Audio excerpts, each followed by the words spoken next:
नमस्कार, मैं हूं संदीप चौधरी। आज सीधा सवाल में हम बात करने वाले हैं G20 शिखर सम्मेलन की, और जोरों शोरों से तैयारियां की गई हैं। पूरी दुनिया की निगाहें भारत पर टिकी हुई हैं और राजधानी दिल्ली दुल्हन की तरह सजी हुई है, क्योंकि 20 देशों के, और 20 में बल्कि मैं 9 भी जोड़ दूं, यह आंकड़ा मैं आपको समझाने वाला हूं। 29 भी नहीं, उससे भी बड़ा ये आंकड़ा बनेगा। इसकी विस्तार से मैं आपको जानकारी देने वाला हूं। तो तमाम देशों के राष्ट्राध्यक्ष, वो राष्ट्रपति हों या प्रधानमंत्री, वो अब दिल्ली आने का उनका सिलसिला शुरू हो चुका है। ब्रिटेन के प्रधानमंत्री ऋषि सुनाक आए। अभी कुछ देर पहले एंथनी एल्बनीज, जो कि प्रधानमंत्री हैं ऑस्ट्रेलिया के, वो भी दिल्ली में लैंड कर चुके हैं। और अब जो आपको हम तस्वीरें दिखा रहे हैं वो हैं अमेरिकी राष्ट्रपति जो बाइडेन की। जो बाइडेन का विमान उतर चुका है दिल्ली में, और अब कुछ ही देर में वो नीचे टारमैक पर भी उतरने वाले हैं। वहां उनकी अगवानी की जाएगी, उनकी मेहमान नवाजी तो की ही जाएगी, और एयरपोर्ट से वो सीधे पहुंचेंगे आईटीसी मौर्या होटल, जहां पर उनके रहने का बंदोबस्त किया गया है। और उससे भी बड़ी खबर जो है वो ये कि शाम 8 बजे, अब से लगभग 1 घंटे बाद, अमेरिकी राष्ट्रपति जो बाइडेन की भारतीय प्रधानमंत्री नरेंद्र मोदी के साथ एक द्विपक्षीय वार्ता भी होनी है। 8वें राष्ट्रपति हैं जो बाइडेन अमेरिका के, जो भारत आए हैं, लेकिन किसी शिखर सम्मेलन में हिस्सा लेने के लिए पहले अमेरिकी राष्ट्रपति हैं जो भारतीय जमीन पर अब कुछ ही देर में उतरने वाले हैं अपने विमान से। विमान तो उतर चुका है, अब वो भी नीचे उतरने वाले हैं। तो इस द्विपक्षीय वार्ता में खास बिंदु क्या होने वाले हैं, क्या चर्चा के विषय होंगे, एजेंडा क्या होगा, इस पर हम निगाह डालेंगे। क्योंकि देखिए, ये तो हमारी जिम्मेदारी है, मेजबान हम हैं, तो कोई तकलीफ ना हो, भव्य स्वागत हो, ये तो हमारी पुरानी परंपरा है मेहमान नवाजी की। वो बंदोबस्त तो किए गए हैं, लेकिन डिप्लोमेसी में एक बहुत पुरानी लाइन है, there are no permanent friends, no permanent enemies, there are only permanent interests. तो जो हमारे हित हैं वो हम कितने साध पाते हैं, अगले 2 दिनों में यह भी हमारे सामने आने वाला है। भारत विकासशील देशों की अगुवाई करता दिखेगा, साउथ कोऑपरेशन की अगुवाई करता दिखेगा, इसमें कोई शक व शुबा नहीं है। लेकिन हमारा लक्ष्य क्या है? 2047 तक, जब आजादी के 100 साल पूरे हो जाएंगे, हमें एक विकसित मुल्क के तौर पर अपना अस्तित्व कायम करना है। इस बात की टाल प्रधानमंत्री नरेंद्र मोदी लाल किले की प्राचीर से इस साल 15 अगस्त को ठोक ही चुके हैं। वो टाइमलाइन, वो एजेंडा सेट कर चुके हैं। तो इसी बारे में हम तफसील से चर्चा भी करने वाले हैं। और आपको थोड़ा, अब मैं अपनी वॉल का भी इस्तेमाल कर लें, जो हमारी एलईडी वॉल होती है, उस पर मैं आपको बताता हूं कि दरअसल जो ये G20 है, बहुत से लोगों को G20 कि हां जी बहुत से लोग आ रहे हैं, देश का मान सम्मान बढ़ रहा है, बस यहीं पर बात खत्म हो जाती है। लेकिन यहां कौन कौन आ रहा है? हम तो मेजबान हैं। अमेरिका, अमेरिकी राष्ट्रपति की तस्वीरें मैं अभी आपको दिखा रहा था। चीन के राष्ट्रपति शी जिनपिंग नहीं आ रहे हैं, उनकी अपनी दिक्कतें हैं। इसमें भी कहीं ना कहीं राजनीति भी और डिप्लोमेसी शामिल है, उस पर भी हम चर्चा करेंगे। रूस के राष्ट्रपति व्लादिमीर पुतिन भी नहीं आ रहे हैं, लेकिन Brazil, Canada, Argentina, Australia, France, Germany, Indonesia, European union, दक्षिण अफ्रीका, तुर्की, यूनाइटेड किंगडम और यूरोपीय संघ। मैंने इसीलिए कहा कि यह दरअसल 20 देशों का एक गुट नहीं है, ग्रुप ऑफ 20 नहीं है। इसमें 19 देश और एक यूरोपियन यूनियन। इंग्लैंड तो ब्रेक्सिट कर गया था, यानी कि एग्जिट कर दिया था ईयू से, तो ये यूरोपियन यूनियन, इसमें बहुत सारे देश हैं। तो ये सिर्फ G20 नहीं रह जाता है, उससे ऊपर भी चला जाता है ये आंकड़ा। जापान, जापान के अलावा भी कुछ मुल्क थे, लेकिन कुछ मुल्कों को खास न्योता दिया गया है। 9 ऐसे मुल्क हैं, बांग्लादेश, नेदरलैंड, सिंगापुर, मिस्र यानी कि Egypt, Nigeria, Spain, Mauritius, Oman और यूएई। अब इसके मायने क्या हैं? ये तो नाम गिनवाने की बात हो गई कि भाई देशों के नाम गिनवा दिए, पर दरअसल जो ये G20 वित्तीय और आर्थिक सहयोग के लिए दुनिया भर में इसकी परिकल्पना की गई थी 1999 में। 2008 में एक शिखर सम्मेलन की शक्ल अख्तियार कर ली थी कि हर साल शिखर सम्मेलन होगा, रोटेशनल, आपके पास प्रेसिडेंसी या चेयरमैनशिप आएगी। अब यहां पर इससे पहले के थोड़े ग्राफिक्स दिखाइए कि मायने क्या हैं G20 के। ये आर्थिक और वित्तीय सहयोग की जब हम बात करते हैं तो दुनिया में इसका विस्तार कितना है, अंतर्राष्ट्रीय पटल पर इसके मायने क्या हैं। ये वाले ग्राफिक्स नहीं, पहले मुझे ये दिखाइए और दर्शकों को कि लगभग 80% दुनिया का ग्रॉस जो वर्ल्ड प्रोडक्ट है, जो हम जीडीपी कहते हैं, ग्रॉस डोमेस्टिक प्रोडक्ट, सकल घरेलू उत्पाद, सकल घरेलू उत्पाद नहीं, सकल दुनिया उत्पाद, लगभग 80% इन 20 देशों के आसपास, इन देशों में वो सकल दुनिया उत्पाद का उत्पादन होता है। और कारोबार कितना होता है दुनिया भर का? इन देशों में कारोबार है 75%। थोड़ा सा ग्राफिक्स जल्दी चलाइए। 75% कारोबार होता है और 2/3 जो दुनिया की आबादी है वो इन 20 देशों में रहती है। ये देखिए, ये आंकड़ा आ गया जो आंकड़ा मैं आपको बताना चाह रहा था। और क्षेत्रफल ये 66% है दरअसल, और क्षेत्रफल 60%।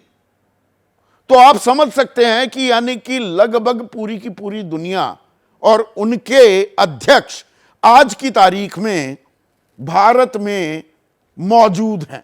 यह आंकड़ा आपके सामने, दुनिया का जीडीपी नहीं, GWP 85%, ग्लोबल ट्रेड 75%, दुनिया में निवेश 80%, आबादी का हिस्सा 66% और क्षेत्रफल 60%।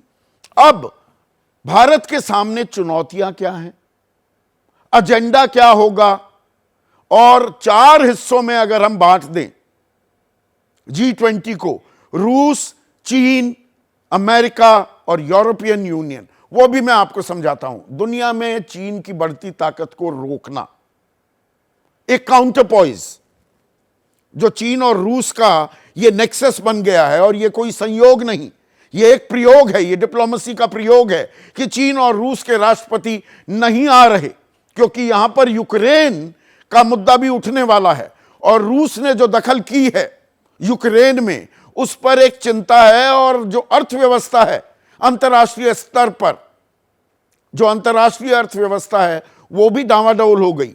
पहले कोरोना काल, संकट, संक्रमण, आफत, आपातकाल, और उसके बाद यूक्रेन युद्ध, तो वर्ल्ड इकोनॉमी स्लो डाउन कर गई है। अब उसको तेजी से आगे कैसे बढ़ाया जाए, सभी सदस्य देशों से सम्मेलन पर संयुक्त बयान जारी करवाना भी भारत का एक हित है।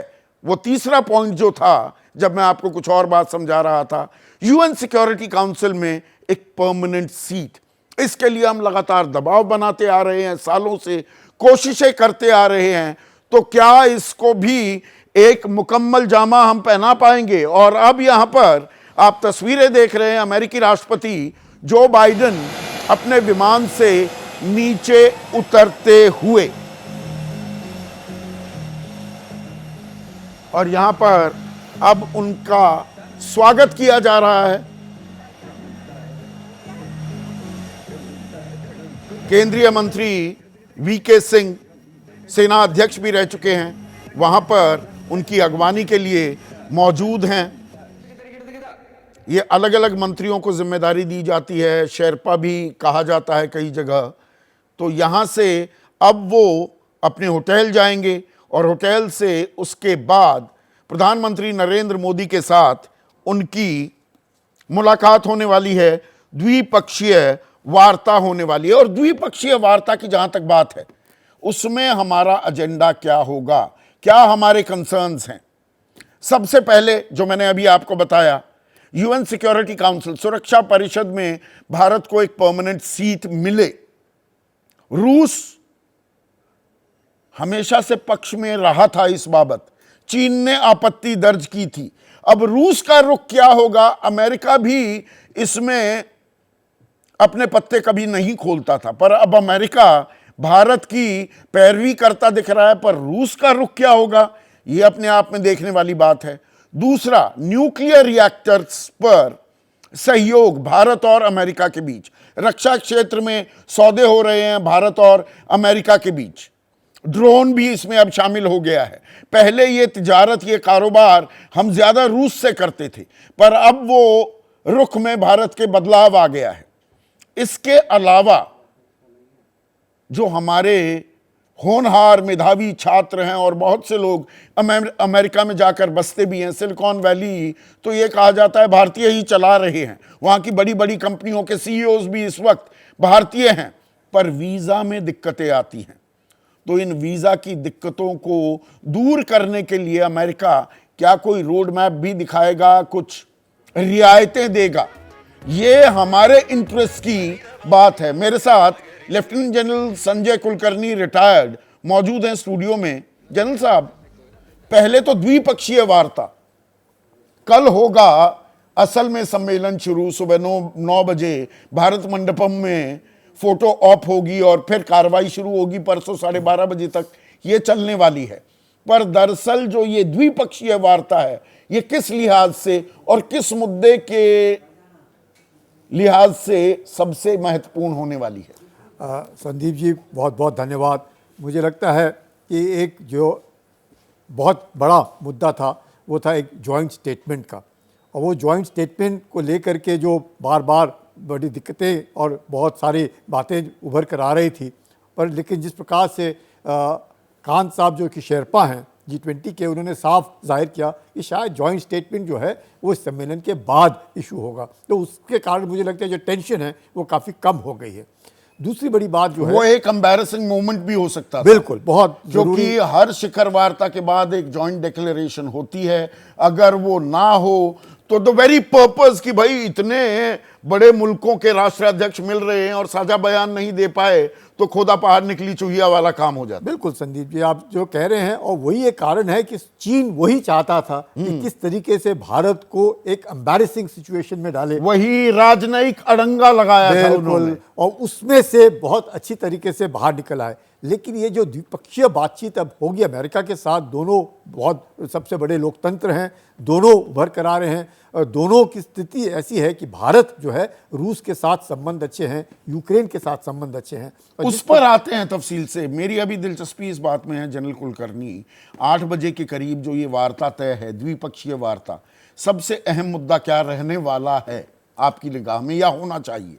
मुझे लगता है सबसे पहले तो शांति बहुत बड़ी बात है कि पूरे विश्व भर में शांति, और मल्टीलेटरलिज्म जो है उसको किस प्रकार से और सुदृढ़ किया जाए, क्योंकि कितना भी हम कर लें मल्टीलेटरलिज्म में बहुत एक बड़ी दरार आ चुकी है, दुनिया पोलराइज हो चुकी है। उस पोलराइजेशन से कैसा बचा जाए और भारत इसमें क्या किस प्रकार की भूमिका निभाएगा, और क्योंकि भारत ही एक ऐसा देश है जिसके ऊपर लोगों को निगाहें हैं और लोगों को लगता है भारत के ऊपर विश्वास किया जा सकता है, और ख़ासकर जो भारत का नेतृत्व है मोदी जी के हाथ में, उसको देख करके उनको लगता है कि ये शायद विश्व मित्र है।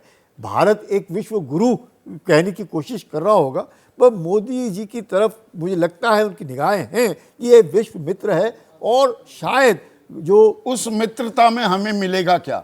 देखिए, जब शांति की बात हो, अमेरिका का पुराना इतिहास देखिए तो तमाम तानाशाहों को पहले खड़ा करता है अमेरिका ही है। युद्ध में अपने औजार, अपने हथियार वहां बेचता है, 20-20 रुपए के टेंट पर $2-2 मिलियन के बॉम्ब गिरा देता है, मिसाइल गिरा देता है।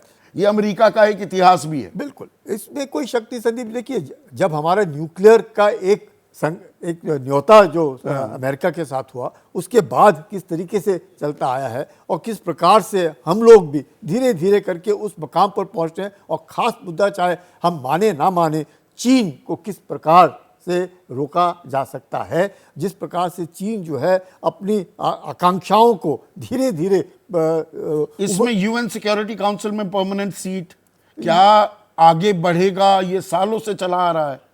यूएन सिक्योरिटी काउंसिल में परमानेंट सीट को लेकर के सब चाहते हैं सिवाय चीन।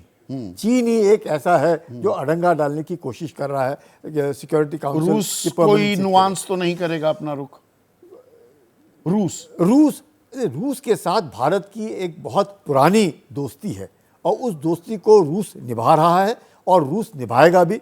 मुझे ऐसे लगता है, ये ऐसे मेरा मानना है कि यूक्रेन की लड़ाई के बाद रूस भी एक तरीके से उभरेगा एक शक्ति के तौर पर, और मल्टीलैटरल वर्ल्ड में, मल्टीपोलराइज्ड वर्ल्ड में एक अमेरिका, एक रूस, दूसरा चीन, एक जैसे आपने कहा यूरोपियन यूनियन, और जो ग्रुप है साउथ का, उसका जो नेतृत्व है मुझे लगता है वो भारत करेगा। तो ऐसे ही जो मल्टीपोलर वर्ल्ड में तरह तरह के जो संगठन उभरेंगे, हर एक में कोई ना कोई जान होगी, चाहे किसी के पास मैन्युफैक्चरिंग कैपेबिलिटीज़ हो, किसी के पास रॉ मटेरियल हो, किसी के पास नॉलेज हो, किसी के पास विजन हो, किसी के पास सबको ले जाने की शक्ति हो। तो मुझे लगता है तरह तरह के हैं ये। नहीं, पर मैं स्पेसिफिक्स में जाना चाहूंगा। एम्बेसडर महेश सचदेव भी हमारे साथ जुड़ गए हैं। और एम्बेसडर महेश सचदेव, जो ये द्विपक्षीय वार्ता अब 1 घंटे बाद शुरू हो जाएगी, उसमें आपकी निगाह किस बात पर टिकी होगी? क्योंकि देखिए वो वही no permanent friends no permanent enemies, यहां अपने हित साधने की बात है। जी, आप बिल्कुल ठीक कह रहे हैं। और proof of the pudding is in eating. तो ये जो द्विपक्षीय वार्ताएं हैं, दरअसल ये आइसिंग ऑन द केक है। और जितना ये भारत का हित कर सकती हैं, उतना शायद G20 के फाइनल डिक्लेरेशन नहीं कर सकता है। इसमें मेरी जो अपेक्षा होगी कि मोदी जी जब वॉशिंगटन गए थे जून में, और जिन चीज़ों पर बातें हुई थी और कुछ फंडामेंटल सहमति बनी थी, उनका क्रियान्वयन अब होने वाला है। जिनमें कि ड्रोन की सप्लाई, प्रेडेटर ड्रोन जैसे जिनके बारे में कहा जा रहा है, जिनमें कि जेट इंजन का मैन्युफैक्चरिंग का जो मुद्दा था, जो पहली बार भारत में होगा। तीसरा, मॉड्यूलर स्मॉल रिएक्टर। आपको मालूम है कि कैसे ये इंडो यूएस न्यूक्लियर एग्रीमेंट के बावजूद कोई खास प्रगति भारत में न्यूक्लियर पावर प्लांट लगाने में नहीं हो पाई है। कुछ तो इस बारे में अगर ये स्मॉल मॉड्यूलर रिएक्टर्स के बारे में कुछ प्रगति होती है, जो कि सेफ माने जाते हैं, जो कि स्केलेबल माने जाते हैं। भारत जो बना रहा है रिएक्टर्स, वो तो बड़े बड़े हैं, 700 मेगावाट और 500 मेगावाट वाले। अब ये जो मॉड्यूलर रिएक्टर हैं, ये छोटे हैं और इनको जल्दी से स्थापित किया जा सकता है। इनका सेफ्टी ट्रैक रिकॉर्ड भी अच्छा है और इनको दूसरी ओर भी यानी स्केल अप किया जा सकता है, क्योंकि ये मॉड्यूलर है। तो इनका उपयोग हो सकता है खासतौर पे रिन्यूएबल एनर्जी के साथ। तो ये तो जून में जो अध्याय शुरू हुआ वो किस नतीजे तक पहुंचा, वहां की बात हो गई। आम आदमी की दिलचस्पी एम्बेसडर इस बात में भी होती है, उनको ये बातें समझ नहीं आती और इनको होने में बहुत वक्त लग जाता है। 2008 में सिविल न्यूक्लियर कोऑपरेशन डील हमारी हुई थी, अभी भी हम उसके पेच टाइट करने की कोशिश कर रहे हैं। भारत और अमेरिका की जब बात आती है, सबसे पहले वो वीजा पर अटक जाती है। और हमारे यहां तो चुनावी साल है, अमेरिका में भी चुनावी साल है, और चुनावी साल में अमेरिका अपना रुख अपने राजनीतिक हितों और चुनावी हितों के हिसाब से साधने लगता है। तो क्या भारत वासियों के लिए कुछ खुशखबरी भी मिलने की उम्मीद हो सकती है इस द्विपक्षीय वार्ता के बाद? देखिए, इसको परिप्रेक्ष्य में रखने की जरूरत है। अमेरिका में रोजगारों में काफी वृद्धि हुई है और बेरोजगारी घटी है।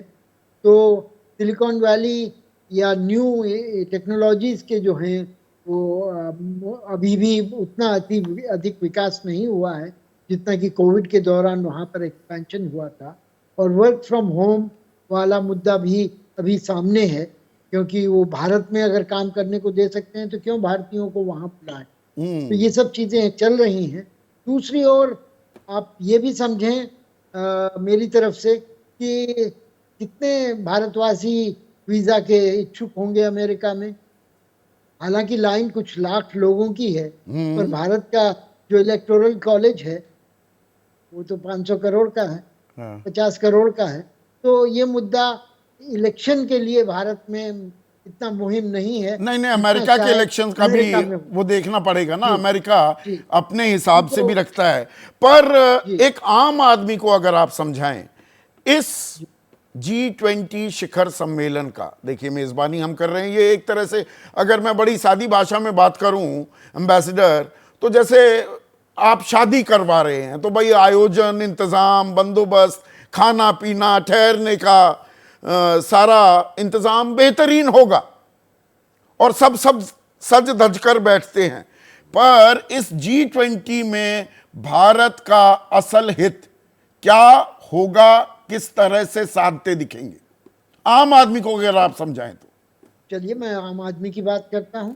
इस जो बायलैटरल टॉक्स हो रही हैं, द्विपक्षीय बातचीत जो हो रही है, उसमें कई मुद्दे सुलझने वाले हैं ऐसा लगता है। जैसे ब्रिटेन के साथ फ्री ट्रेड एग्रीमेंट की बात हो रही है, उससे लाभ होगा। तीसरी बात जो है, सऊदी अरब के क्राउन प्रिंस आ रहे हैं और वे इकलौते ऐसे नेता होंगे जो कि G20 खत्म होने के बाद स्टेट विजिट करेंगे भारत की। और सऊदी अरब में भारत निवासियों की संख्या 22 लाख के आसपास है। उनके रोजगार से, उनकी रेमिटेंस से करोड़ों लोगों का भारत में भला होता है। तो अगर वो उसी द्विपक्षीय विजिट को देखा जाए तो ये विजिट पिछले साल होने वाली थी और टाल दी गई थी, क्योंकि मोदी जी का और क्राउन प्रिंस मोहम्मद बिन सलमान का समय एक साथ नहीं मिल पा रहा था बाली समिट से पहले G20 की। तो अब होने जा रही है। अब इसमें एक सुगबुगाहट ये भी सामने आती है कि भारत को, भारतीय कंपनियों से कहा जाएगा कि सऊदी अरब में रेलवेज और पोर्ट्स में जो इंफ्रास्ट्रक्चर है उसको डेवलप करिए। ये तो द्विपक्षीय वार्ता की बात हो गई। शिखर सम्मेलन की अगर हम खास बात करें उसमें एम्बेसडर साहब, हमारा सबसे बड़ा हित क्या होगा? हम साउथ की अगुवाई करते दिख रहे हैं कि विकासशील देशों की आवाज आज भारत बन गया है, पर ये दरअसल देखिए ऊपर तो सब अच्छा अच्छा लगता है, सब हाथ मिला रहे हैं, हार्ड नेगोशिएशंस भी होती हैं, इसमें कारोबार भी है, इसमें तिजारत भी है, इसमें अपने अपने हित साधने की भी बात है। तो भारत का सबसे बड़ा एजेंडा इस G20 में क्या है? मेरे हिसाब से भारत का सबसे बड़ा एजेंडा ये होगा कि भारतीय टेक्नोलॉजी को, भारतीय जो अनुभव को एक मिसाल बना करके बाहर प्रस्तुत किया जाए, चाहे वो UPI हो, चाहे DPI हो, डिजिटल पब्लिक इंफ्रास्ट्रक्चर हो। इन सब को अगर गति मिलती है और ये संपन्न देश भारत के इस थ्रस्ट को फाइनेंशियली बैकअप करते हैं, तो ग्लोबल साउथ के जो 100-150 देश हैं उनमें भारतीय टेक्नोलॉजी को विस्तार से देखा जा सकता है और इससे भारतीय कंपनियों का, भारतीय लोगों का अच्छा उसका नतीजा निकलेगा। जो भारतीय वहाँ मान लीजिए केन्या जाता है या जिम्बाब्वे जाता है, अगर वो UPI का इस्तेमाल वहाँ पे कर सकता है तो उसको बढ़त मिल गई औरों के मुकाबले में। तो ये तो कारोबार की, एक मिनट एम्बेसडर साहब, ये कारोबार की बात हो गई। कारोबार तब होता है जब शांति हो और स्टेबिलिटी हो, सिर्फ देश में नहीं अंतर्राष्ट्रीय स्तर पर। अब शांति की बात आती है तो उसमें आतंकवाद एक ऐसा दंश है जो हम लगातार झेलते आए हैं। ऋषि सुनाक का ये कहना दो टूक बिना लार लपेट, वो कह रहे हैं ये खालिस्तानी समर्थकों को, आतंकवादियों को किसी तरह की पनाह देने का काम ब्रिटेन अब करता नहीं दिखेगा। लेकिन कनाडा भी इस G20 में शामिल है और वो एक कड़वी हकीकत है, एक सेफ हेवन सा बनता दिख रहा है ऐसे अलगाववादी तत्वों के लिए। तो G20 में क्या आपको लगता है ये आतंकवाद और आतंकवाद समर्थकों के सुरक्षित ठिकाने जो कुछ देश बने हैं, क्या इस पर कोई हल, कोई निवारण निकलता दिखेगा आपको? मुझे इस मामले में ज्यादा आशावादिता नहीं है। जो जो जिस जिस माहदे पे दस्तखत किए जाएंगे वो अपनी जगह वो तो अच्छी अच्छी बातें कहेगा, कि जिसमें कोई भी देश ये दिखना नहीं चाहता कि वो आतंकवाद का समर्थन करे। लेकिन अगर कनाडा के प्रधानमंत्री सिख पार्टी पर निर्भर हैं अपनी मेजॉरिटी के लिए, उनके मंत्रिमंडल में मेरे ख्याल से 4 सिख मौजूद हैं जो कि कनाडा के नेशनल हैं, और इन्हीं प्रधानमंत्री का पिछला भारतीय दौरा काफी विवादास्पद रहा। तो ये सब देखने के बाद उस मसले पर लंबी दौड़ का घोड़ा चलेगा, अभी एकदम से कुछ होने वाला नहीं। सिख वहां पर मंत्री होने का मतलब कि भाई खालिस्तान समर्थक, पंजाब ने ही आतंकवाद को, खालिस्तान को सिरे से नकार दिया, खारिज कर दिया। तो ये प्ली लेना जस्टिन ट्रूडो वो अपना राजनीतिक हित साध रहे हैं या भारत के साथ दोस्ती निभा रहे हैं? दोनों करना चाहते हैं, पर ये दोनों, भारत ने ये बता दिया है कि दोनों एक साथ संभव नहीं। अब दूसरी चीज जो है जनरल कुलकर्णी, वो है यूक्रेन युद्ध। अभी यूक्रेन युद्ध को लेकर और रूस ने सही किया या गलत किया, इस पर हर मुल्क अपने अपने हिसाब से अपने हित साध रहा है और अपनी रणनीति, अपना रुख बना रहा है। अमेरिका और यूरोपियन यूनियन बिल्कुल क्लियर हैं कि रूस इज द अग्रेसर, आक्रांता जो है वो रूस है। यूक्रेन युद्ध पर चर्चा होगी, जॉइंट डिक्लेरेशन, साझा बयान का ना आना भारत के लिए एक चुनौती को हटा देता है। पर यूक्रेन पर जो ये बातचीत होगी और रूस के राष्ट्रपति व्लादिमीर पुतिन का ना आकर उन्होंने अपने मंत्री सरगेई लेवरोव को भेजा जो है, उसके मायने क्या होते हैं? संदीप जी, मुझे ऐसा लगता है कि जिस प्रकार से युद्ध अब चल रहा है और जिस प्रकार से अब यूक्रेन अब बैकफुट पर है, और कल ही तकरीबन 500 यूक्रेनियन सैनिक मारे गए हैं, और जिस प्रकार से पूर्वी और दक्षिण जो यूक्रेन के ऊपर रूस का जो मैं कहूँगा पकड़ है वो और मजबूत हो रही है, उस पकड़ के कारण लगता मुझे ऐसे है कि शायद अब रूस दबाव बना रहा है। नाटो को लग रहा है कि यूक्रेन को हम कितनी भी युद्ध की सामग्री दे, शायद वो रूस के बरखिलाफ खड़ा नहीं टिक पाएगा। तो रूस चाहता है कि अब लड़ाई समाप्त हो और किसी प्रकार से पिंड छुटाना चाहता है। बिल्कुल, रूस भी चाहता है लड़ाई समाप्त करना, अमेरिका भी चाहता है कि अब लड़ाई समाप्त होनी चाहिए, क्योंकि इसके कारण पूरे विश्व भर में फूड क्राइसिस हो रहे हैं, फ्यूल क्राइसिस हो रहे हैं, फर्टिलाइजर क्राइसिस हो रहे हैं, अनएम्प्लॉयमेंट हो रहा है, रिसेशन है, कहीं इन्फ्लेशन है। तो सब जगह जो परेशानियां जो हो रही हैं उनको अगर दूर करना है तो यूक्रेन जो लड़ाई के बावजूद बातचीत के लिए नहीं आगे आ रहा था, अब मुझे लगता है कि अगले शायद हफ्ते 10 दिन में या 2 हफ्ते के अंदर, जब तक कि जॉइंट स्टेटमेंट डिक्लेरेशन आएगा, उससे पहले कहीं लगता है कि शायद यूक्रेन बातचीत के लिए मानेगा, रूस हावी होएगा यूक्रेन के ऊपर, और सारे के सारे देश मिलकर के इस लड़ाई को समाप्त कराने की कोशिश करेंगे। नहीं तो पूरा विश्व जो है एक परेशानी में हो रहा है, और इसका पूरा फायदा चीन को हो रहा है, क्योंकि चीन सिर्फ बाहर बैठ करके देख रहा है कि रूस कितना गिरता है, गिर गया तो भी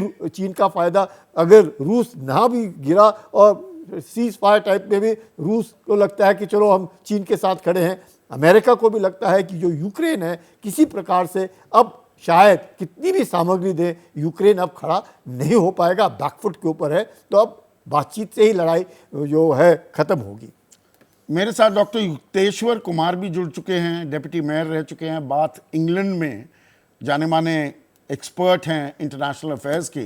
डॉक्टर युक्तेश्वर कुमार, क्या G20 जो ये शिखर सम्मेलन हो रहा है, ये 2 खेमों में बंटने का खतरा भी सामने दिखता है क्या? शी जिनपिंग का ना आना, व्लादिमीर पुतिन का ना आना, एक रूस चीन का नेक्सस एक तरफ, और उसमें यूक्रेन पर कोई साझा सहमति ना बन पाना, क्या ये भी हमें अनफोल्ड होता दिखेगा और ये एक बड़ा रोड़ा भी साबित हो सकता है क्या इस G20 समिट के लिए?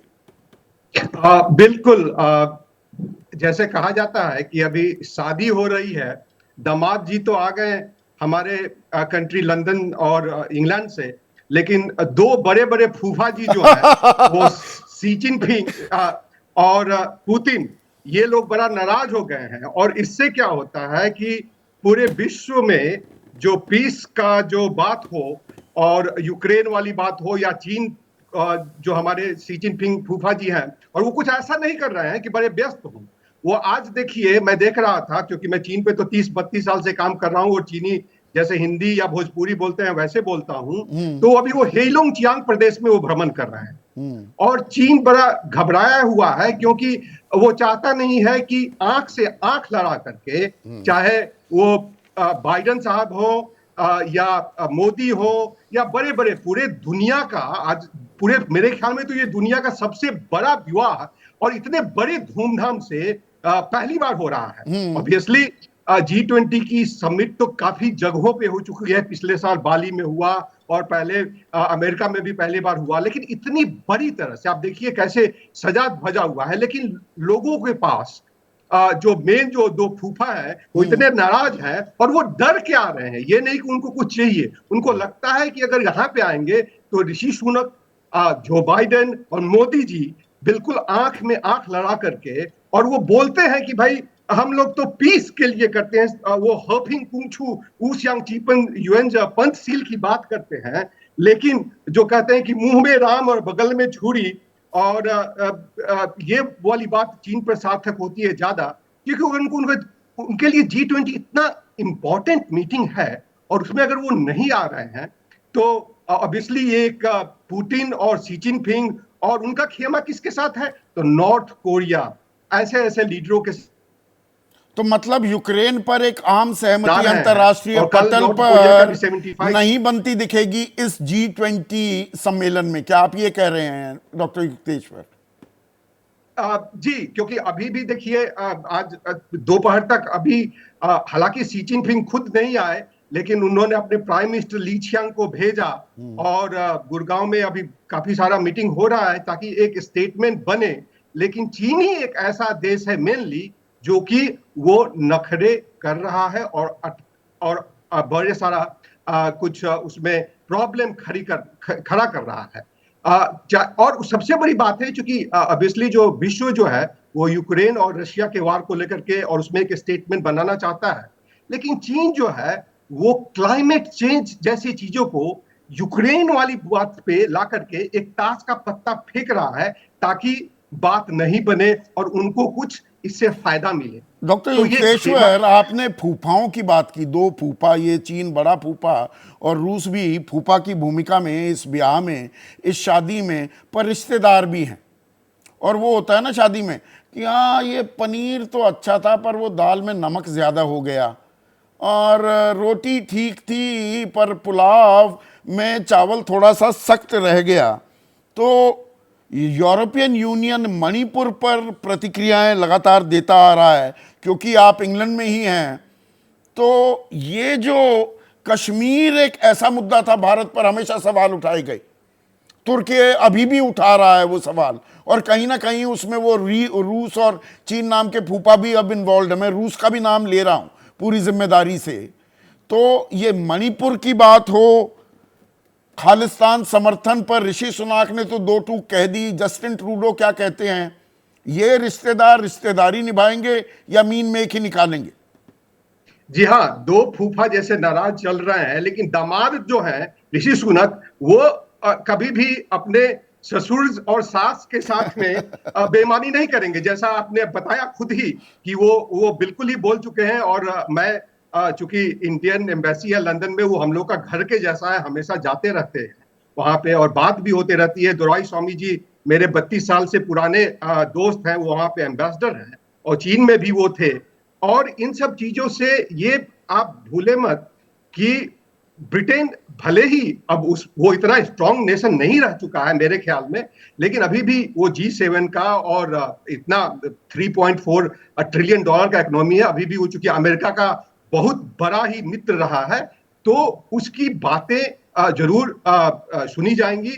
और देखिए, ऋषि सुनक ने बिल्कुल ही खुले शब्द में कह दिया है कि किसी तरह के टेररिज्म, क्योंकि और यूके में भी यूरोपियन यूनियन का 20 सेकंड में अगर आप जवाब दें, यूरोपियन यूनियन का जो रुख है, हालांकि खरी खरी हमारे विदेश मंत्री एस जयशंकर ने यूक्रेन पर जब वो कह रहे थे आप रुख साफ नहीं कर रहे सुनाई थी, पर वो जो हमारे अंदरूनी मामले हैं उन पर जो ये टीका टिप्पणी अंतर्राष्ट्रीय स्तर पर ये कैसे प्ले आउट करती है, छोटा सा कमेंट चाहूंगा।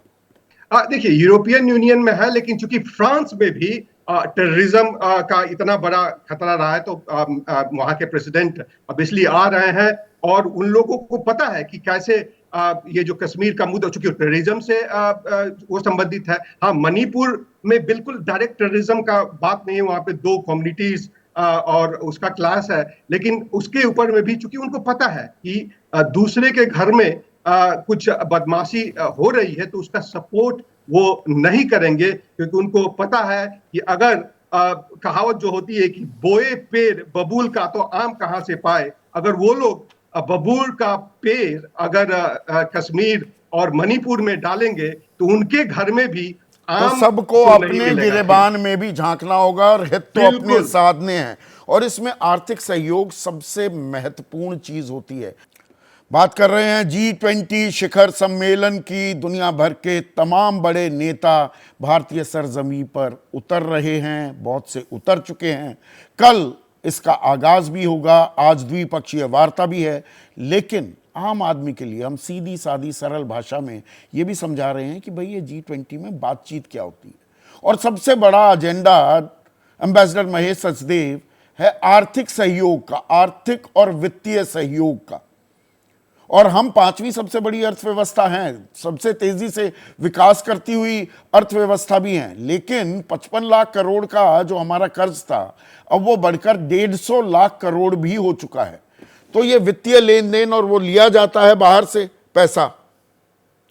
तो वित्तीय लेन देन को लेकर जो साउथ विकासशील देशों की लगातार मांग है कि टर्म्स और कंडीशंस थोड़े रिलैक्स किए जाएं, क्या वो होता दिखेगा, या अभी विकसित देश खुद दिक्कत में फंसे हुए घूम रहे हैं?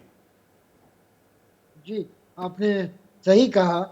जो कि कर्जदार है वो खुद आर्थिक विपन्नता का शिकार है, तो उससे कैसे दरिया दिली की उम्मीद की जाएगी। तो इसमें मुझे शंका है कि कोई बड़ी चीज हो पाएगी, पर इसमें कई चीजें जो की जा सकती हैं वो है कि ब्रेटन वुड्स जो इंस्टीट्यूशंस हैं उसमें रिफॉर्म किया जा सकता है, उसमें उसको ज्यादा बल दिया जा सकता है कि IMF और वर्ल्ड बैंक गरीब देशों की सस्ते दरों पर कर्ज देकर मदद करें, उनको डेट ट्रैप में न जाने दें, क्योंकि आजकल ब्याज की दरें काफ़ी बढ़ी हुई हैं दुनिया भर में। तो जो कमर्शियल क्रेडिट मिल रहा है जिससे वो लेने पे मजबूर हैं, उसका खामियाजा उनको भुगतना पड़ रहा है। तो अगर ये होता है तो इससे कुछ राहत मिलेगी। दूसरी ओर यूक्रेन वॉर से पहले से ही कमोडिटी प्राइसेस कम होते गए हैं, सिवाय तेल के और खाद्य पदार्थों के और फर्टिलाइजर के जो कि यूक्रेन वॉर से प्रभावित हुए हैं। बाकी सब कमोडिटी सस्ती हो गई हैं, क्योंकि विकसित देशों में उनकी मांग घट गई है, तो आर्थिक विकास नहीं हुआ है कोविड के बाद। अभी भी वो कोविड से पहले के जो डाटा थे वहाँ तक पहुँचने की कोशिश कर रहे हैं। तो कमोडिटी प्राइसेस जिनको कि एक्सपोर्ट करके साउथ के देश कुछ कमाते थे, उसमें कमी आ रही है। तो उस तरफ अगर कुछ ये ध्यान एक दिया जाए- बड़ी चुनौती है, यानी कि एम्बेसडर आप ये कह रहे हैं। डॉक्टर युक्तेश्वर कुमार, अब आप देखिए आज की तारीख में हम वसुदेव कुटुंबकम जो कहते हैं चीन को, उसमें भी पेट में दर्द होता है, उसमें भी वो फूफा बना। But we are a global economy now, सब देश आपस में जुड़े हुए हैं।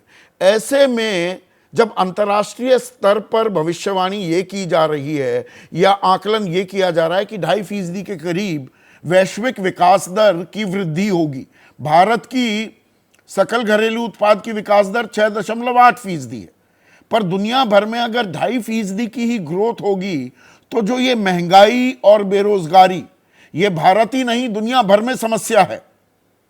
इसका कोई निवारण या हल की तरफ ये G20 शिखर सम्मेलन जाता दिखेगा क्या? बिल्कुल, जैसा कि आपने बताया कि वसुधैव कुटुंबकम तो भारत ने दिया और उसको चीन ने आज से 2500 पहले उसको अडॉप्ट भी किया। उन्होंने ही बोला थिएंसिया ईचारन। लेकिन दुख की बात यह है कि 40 साल तक तो 1978 में जब reform and open door policy वहां पे शुरू हुआ और 2018 तक समझिए 20 तक ही, जब तक कोविड नहीं शुरू हुआ तब तक तो चीन का जो आर्थिक विकास का दर था वो तो डबल डिजिट में चल रहा था, 11-12 में चल रहा था। अब वो वहां पे इतना ज्यादा कम गया है कि 5.5% पे आ गया। और भारत का विकास दर अब आप भी जानते हैं 6.3 6.4 चल रहा है। हाँ, 6.8 आया है आखिरी तिमाही में। 6.8 आया है अभी, ठीक कर रहे हैं। तो इकोनॉमी तो बिल्कुल यहाँ पे बढ़ेगी। अनएम्प्लॉयमेंट सॉरी 7.8 सही कह रहे हैं एम्बेसडर साहब, मैं 6.8 कह गया 7.8। जी जी जी जी जो मतलब काफी जो विकास का दर चीन में 1990 और 2000 के दशक में होता था वो अब होने वाला है भारत में। तो चीन में तो अभी अनएम्प्लॉयमेंट अगर आप नहीं, अंतर्राष्ट्रीय स्तर पर इस बात को लेकर सहमति बनेगी क्या कि महंगाई बेरोजगारी अब अंतर्राष्ट्रीय समस्या हो गई है? बिल्कुल बिल्कुल समस्या है और ये अंतर्राष्ट्रीय समस्या है। किसी भी देश में अगर यूरोपियन कंट्रीज में भी जाते हैं, इंग्लैंड में भी जाते हैं तो 3% से ज्यादा ही अनएम्प्लॉयमेंट है और चाइना में तो 30% है। लोग ये बात को समझ नहीं रहे हैं कि 15 से लेकर के और 55 वर्ष के लोगों के बीच में वहां का अनएम्प्लॉयमेंट इतना ज्यादा है और फूफा जी का देश तो सही बताता भी नहीं है डेटा। नहीं, हमें अपने गिरेबान में भी यहाँ पर झांकना होगा। हमारे यहाँ भी 8% के करीब बेरोजगारी दर पिछले 6 महीने से चल रही है और महंगाई दर 7.44 यानी कि 6% की लक्ष्मण रेखा से लगभग 1.5% ऊपर है। तो अंतर्राष्ट्रीय स्तर पर G20 शिखर सम्मेलन में ये वित्तीय सहयोग, आर्थिक सहयोग को लेकर सहमति बनेगी जिससे संबल मिले अंतर्राष्ट्रीय अर्थव्यवस्था को, जिसका सीधा सीधा इफेक्ट होगा हर देश की अर्थव्यवस्था, भारत भी उसमें शामिल है। आप सभी का बहुत बहुत शुक्रिया। तो G20 शिखर सम्मेलन का कल आगाज होगा। मेहमानों का आने का सिलसिला उनका तांता लगा हुआ है और दर्शक क्या कह रहे हैं। दिलबाग राणा है राजस्थान जयपुर से। विपक्षी पार्टियों को भी जगह मिलती तो मानते कि मेरा भारत महान है। दरअसल इस पर एक राजनीतिक पहलू भी है कि मल्लिकार्जुन खड़गे को कोई न्योता नहीं दिया गया, तो अब इंडिया वाले कह रहे हैं, इंडिया गठबंधन वाले, कि 60% लोगों का कोई प्रतिनिधि है ही नहीं। रोहित कुमार राजकोट गुजरात से हैं। G20 से देश का मान बढ़ा है, उम्मीद है कि भविष्य में फायदा नजर आएगा। बिल्कुल, हमारे हित कितने सदते हैं ये सबसे महत्वपूर्ण बात रहने वाली है। मेरे साथ आज इतना ही। नमस्कार।